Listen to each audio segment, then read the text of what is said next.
दिल एंटरप्राइजेस आबिद शेख हैदराबाद।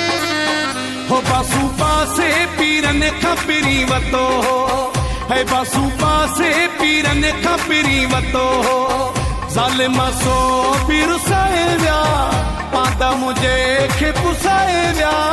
हो बासु पासे पीरन खपरी वतो है बासु पासे पीरन खपरी वतो ज़ालिम सो पीर साए व्या पादा मुझे खे पुसाए व्या।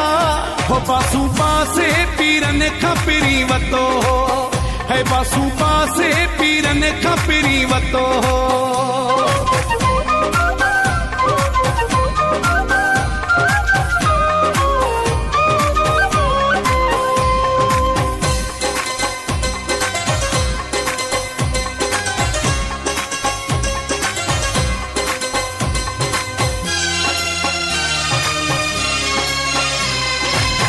टंडन वारी राह दिनी थो मुखा हयाती मुझी छिनी थो।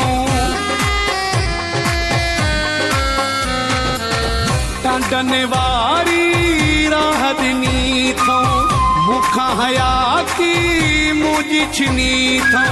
दुश्मन वडो वारू करे व्या परे मुखा यारू करे व्या। हो बासु पासे पीरन खपरी वतो है बासु पासे पीरन खपरी वतो ज़ालिम सो पीर साए व्या पादा मुझे खे पुसाए व्या। हो बासु पासे पीरन खपरी वतो है बासु पासे पीरन खपरी वतो।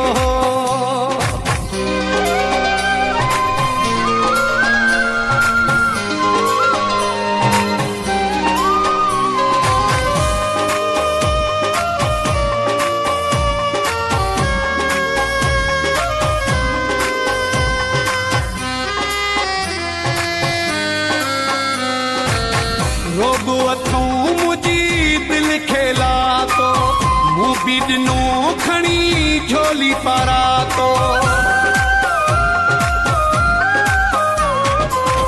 रोगो अथों मुझी दिल खेला तो मुँह बिडनो खणी झोली पारा तो। सुखो टुकरू को न खाईंदा साहब कंजो जेस काईंदा। हो बासु पासे पीरन खपरी वतो है बासु पासे पीरन खपरी वतो ज़ालिम सो पीर साए व्या पादा मुझे खे पुसाए व्या। हो बासु पासे पीरन खपरी वतो है बासु पासे पीरन खपरी वतो।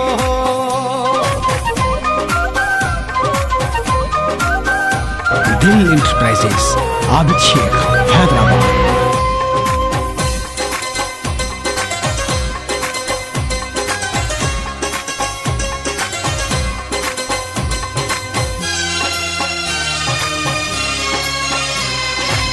यूसुफ चाचड़ मुझी रब खेदा रोआ थो वेठो अखिन ते बा।